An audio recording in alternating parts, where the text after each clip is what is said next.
జై శ్రీరామ్. అందరికీ నమస్కారం. వెల్కమ్ టు న్యూస్ అఖండ. నేను మీ కస్తూరి శ్రీధర్. మిత్రులారా, ఈ న్యూస్ చెప్పబోయే ముందు మీకు అందరికి కూడా ఒక చిన్న విజ్ఞప్తి. మన న్యూస్ అఖండ ఛానల్ నిర్వహణకు, అదేవిధంగా మన ఛానల్ మరింతగా బలోపేతం చేసుకోవడానికి నెలలో ఒకసారి మీ శక్తి మేరకు, అది ఎంత చిన్న మొత్తమైనా సరే, మన ఛానల్కు ఆర్థిక సహకారం అందించి మాకు అండగా నిలవాలని చెప్పేసి ప్రతి ఒక్కరిని పేరు పేరున కోరుకుంటున్నాం. ఈ స్క్రీన్ మీద వచ్చేసి క్యూఆర్ కోడ్ వస్తుంది. అలాగే కింద గూగుల్ పే నెంబరు, పేటిఎం నెంబర్లు వస్తాయి. మంది ఫోన్ పే పనిచేయట్లా. మీరు నాకు ఇదే నెంబర్కు వాట్సాప్ పనిచేస్తుంది. ఆ వాట్సాప్లో కానీ లేదా కాల్ కానీ చేస్తే మీకు మరొక ఫోన్పే నెంబర్ అనేది ఇస్తా. ఓకేనా? అలాగే కింద కామెంట్ బాక్స్లో అకౌంట్ డీటెయిల్స్ కూడా ఉంటాయి. ఏదో ఒక రూపంలో మీ శక్తి మేరకు మన ఛానల్కు ఆర్థిక సహకారం అందించి మన ఛానల్కు అండగా నిలవాలని చెప్పేసి పెద్దలందరినీ కూడా పేరు పేరున కోరుకుంటున్నా. సరే, ఇక న్యూస్ విషయానికి వస్తే, గత సంవత్సరం పెహల్గాంలో జరిగినటువంటి దారుణమైనటువంటి దుర్ఘటన గురించి మీకు అందరికి కూడా తెలిసిందే. కాశ్మీర్లోని పెహల్గాం టూరిస్ట్ ఏరియాలో ఉన్నటువంటి మన భారతీయులను ఈ లపాకిస్తానీ తీవ్రవాదులు కాశ్మీర్లోని కొంతమంది జిహాదీగాళ్లతో కలిసి దారుణంగా చంపేసినారు. కేవలం హిందువులను టార్గెట్గా చేసుకునే ఈ తీవ్రవాద దాడి అనేది జరిగింది. ఈ దాడుల్లో 26 మంది అమాయకులు ప్రాణాలైతే కోల్పోయినారు. అక్కడికి వచ్చేటువంటి టూరిస్టులు హిందువులా కాదా అని చెప్పేసి తెలుసుకోవడానికి ఈ ఇస్లామిక్ జిహాదీలు వాళ్ళు ఏం చేశారు తెలిసిన, మన వాళ్ళ ప్యాంట్లు విప్పి మరీ చెక్ చేసి చంపినారు. మీకు అర్థం అవుతుంది కదా?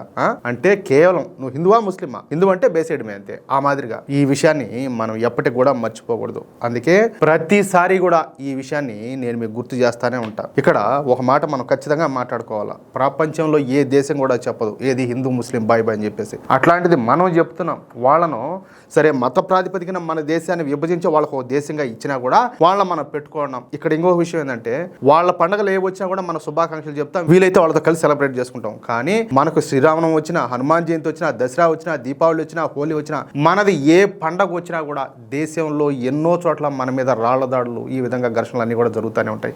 ఎందుకట్లా? ఎందుకంటే తీవ్రమైనటువంటి మత పిచ్చి.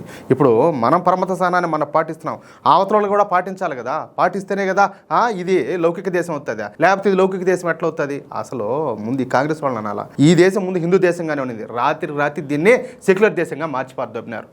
సరే, ఈ దాడికి ప్రతీకారంగా మన భారత సైన్యం బోర్డర్ దాటి వెళ్ళి ఉగ్రవాద స్థావరాలను నాశనం చేసింది. ఈ ఆపరేషన్ పేరు ఆపరేషన్ సింధూర్. ఇందులో ఉగ్రవాద క్యాంపులను, క్షిపణులు, అలాగే డ్రోన్ల సాయంతో భారత్ పూర్తిగా తుడిచిపెట్టేసింది. అర్థమవుతుందా?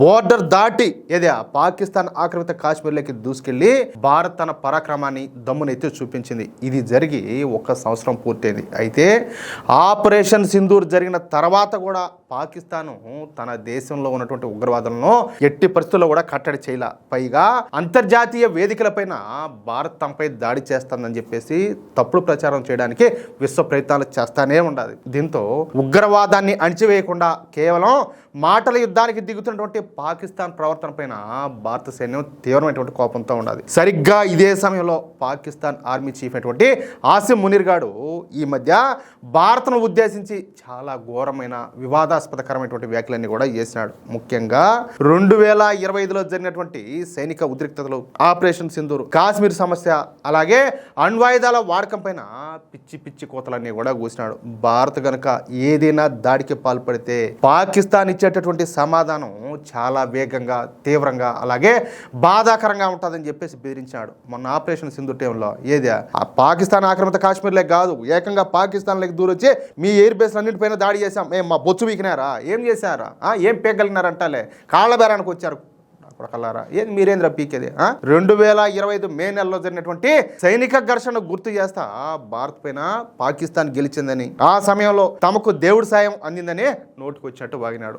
భారత్ వైపు నుంచి చిన్నపాటి కవింపు చర్యలు జరిగినా ఏ మాత్రం ఆలోచించకుండా గట్టిగా సమాధానం చెప్తామని చెప్పేసి పిచ్చ కామెడీ చేశాడు. అరే, ఇప్పటికి ఎన్నో ఆపరేషన్లు జరిగినాయి, యుద్ధాలు కూడా జరిగినాయి. దేంట్లో ఒక్క దాంట్లోన్నా మీరు పై చేసి సాధించారు? ఎక్కడైనా కూడా ఏ సందర్భంలోనైనా మీకెందుకురా ఈ ప్రగల్భాలన్నీ కూడా?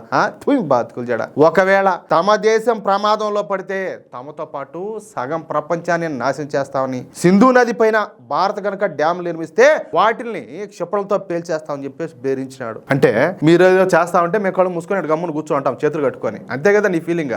ఎంత మెట్టుతో కొట్టినా ఇంకా సిగ్గురాలేదు కదరా మీకు?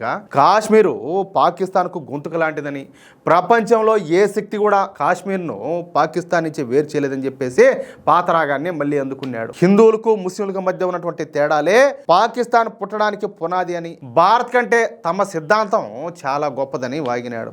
ఆలోచించండి మీరే. కాశ్మీర్లో జరుగుతున్నది ఉగ్రవాదం కాదని, అది చట్టబద్ధమైనటువంటి స్వాతంత్ర పోరాటం అని చెప్తూ ఉగ్రవాదులకు వెనక నుండి సపోర్ట్ చేశాడు. వీళ్ళకి మళ్ళీ ఈ డొనాల్డ్ ట్రంప్ గారు మళ్ళీ సపోర్ట్ చేస్తాడు. వీడిని ఆ షహబాజ్ షరీఫ్ గారిని చుట్టుపక్కల పెట్టుకుని ఊరేగుతాడు. వాడి సిగ్గుండాలి. వాడు మళ్ళీ ఏమంటాడు, నేను తీవ్రవాదాన్ని నాశనం చేస్తానంటాడు. వీళ్ళు చూడు, ఈ కారు కుత్రాన్ని పోయడం, వీళ్ళు చేయడం, వీళ్ళు సపోర్ట్ చేయడం, వీళ్ళ కథలు ఏం మారి ఉన్నాయి. ఇక ఇప్పటికే పాకిస్తాన్ మీద మండిపడుతున్నటువంటి మన భారత సైన్యం ఈ ఆసిమ్ మునీర్ గాడి వ్యాఖ్యలతో మరింతగా రగిలిపోయింది. మొన్న మనేక్షా సెంటర్ లో యూనిఫామ్ అన్విల్ పేరుతో జరిగినటువంటి సేవా సంవాద్ ప్రోగ్రామ్ లో పాల్గొన్నటువంటి మన army chief general Upendra Dwivedi గారు బార్డర్లోని ఉద్రిక్తతలు, భవిష్యత్తులో మన సైనిక వ్యూహాల గురించి మాట్లాడుతూ భారత సైన్యం యొక్క విశ్వరూపాన్ని ప్రపంచానికి చూపించారు. ఈ సందర్భంగా ఆయన మాట్లాడుతూ భారతదేశ భద్రతతో ఆడుకున్న, బోర్డర్లో ఉగ్రవాద రక్కసిని పెంచి పోషించినా ఊరుకునేది లేదని భారత ఆర్మీ చీఫ్ జనరల్ అయినటువంటి ఉపేంద్ర ద్వివేది గారు పాకిస్తాన్కు అత్యంత భీకరమైనటువంటి హెచ్చరిక అయితే జారీ చేశారు. భారత్కు వ్యతిరేకంగా ఉగ్రవాదులకు షెల్టర్ ఇస్తూ కుట్రలు చేస్తూనే ఉంటే రాబోయే రోజుల్లో పాకిస్తాన్ ప్రపంచ మ్యాప్లో ఒక దేశంగా ఉంటుందా లేక చరిత్ర పుటల్లో కలిసిపోతుందా అనేది ఆ దేశమే తేల్చుకోవాలని చెప్పేసి గట్టి స్వరంతో హెచ్చరించారు. గతంలో పెహల్గాంలో అమాయక టూరిస్టును చంపినందుకు ప్రతీకారంగా మన భారత సైన్యం శత్రు దేశం పైన చేసినటువంటి మెరుపు దాడి ఆపరేషన్ సింధూర్ మొదటి వార్షికోత్సవం ముగిసిన తరుణంలో జనరల్ ద్వివేది గారు ఈ వ్యాఖ్యలు చేయడం చాలా ప్రాధాన్యత అయితే సంతరించుకున్నది. ఆపరేషన్ సింధూర్ సమయంలో భారత సాయుధ దళాలు పాకిస్తాన్ ఆక్రమిత జమ్మూ కాశ్మీర్లోని పలు ఉగ్రవాద కేంద్రాలపైన గురి తప్పకుండా ఖచ్చితమైన దాడులు చేసినాయని ఆయన గుర్తు చేశారు. ఒకవేళ పొరుగు దేశం బుద్ధి మార్చుకోకుండా మళ్ళీ తోక జాడిస్తే రాబోయే రోజుల్లో ఆపరేషన్ సింధూర్ సెకండ్ వెర్షన్ ఊహకందని రేంజ్లో ఉంటుందని, శత్రువు కోలుకోలేని విధంగా భారత సైన్యం సమాధానం ఇస్తుందని చెప్పేసి ద్వివేది గారు కుండ బద్దలు కొట్టినారు. పాకిస్తాన్ కనుక ఉగ్రవాదాన్ని ఇలాగే పెంచి పోషిస్తే ఆ దేశం ప్రపంచ పటంలో ఉండాలా లేక చరిత్రలో కలిసిపోవాలనేది డిసైడ్ చేసుకోవాలని అత్యంత కఠినమైన హెచ్చరిక చేశారు. పాకిస్తాన్ తన గడ్డపైన ఉగ్రవాదులకు ఆశ్రయం ఇవ్వడం ఆపకపోతే దానికి తగిన మూల్యం చెల్లించుకోక తప్పదని ఆయన స్పష్టం చేశారు. ఒకవేళ భారత్ పైన దాడులు చేయడానికి ప్రయత్నిస్తే పాకిస్తాన్ ఉనికికే ప్రమాదం వస్తుందని హెచ్చరించారు. గతంలో జరిగినటువంటి ఈ సైనిక చర్యల కంటే ఈసారి భారత్ ఇచ్చేటటువంటి కౌంటరు మరింత తీవ్రంగా, అసలు ఊహించని విధంగా ఉంటుందని క్లియర్ కట్ గా వార్నింగ్ అయితే ఇచ్చారు. ఈ దెబ్బతో మళ్ళీ పాకిస్తాన్ వెన్నులో వణుకు అనేది మొదలైంది. అందుకే జనరల్ ద్వివేది గారు చేసినటువంటి ఈ వ్యాఖ్యలు యుద్ధాన్ని రెచ్చగొట్టేలా ఉన్నాయని, ఇలాంటి స్టేట్మెంట్లు దక్షిణాసియాను మరో వినాశకరమైనటువంటి యుద్ధంలోకి నెట్టే ప్రమాదం ఉండదని, అణ్వాయుధాలు ఉన్నటువంటి దేశాలు ఓపిక పట్టాలని, ప్రశాంతంగా కలిసి జీవించడం నేర్చుకోవాలని పాకిస్తాన్ విదేశాంగ శాఖ సూచించింది. మరి వాడు కారుపోతలని కూర్చున్నప్పుడు నోట్లు ఏం పెట్టుకున్నారు అంటాలి. అంటే మన ఆర్మీ జనరల్ అయినటువంటి ద్వివేది గారు ఇచ్చినటువంటి వార్నింగ్ లో పాకిస్తాన్ కు బాగా అయితే తగిలినాయి. అందుకే కలిసి జీవించడం, స్నేహం, వీళ్ళ పెండా కూడా అంట శాంతి కబుర్లని కూడా చెప్తారు. అర్థమైందా? వీళ్ళ బతుకులు వీళ్ళు కాదు.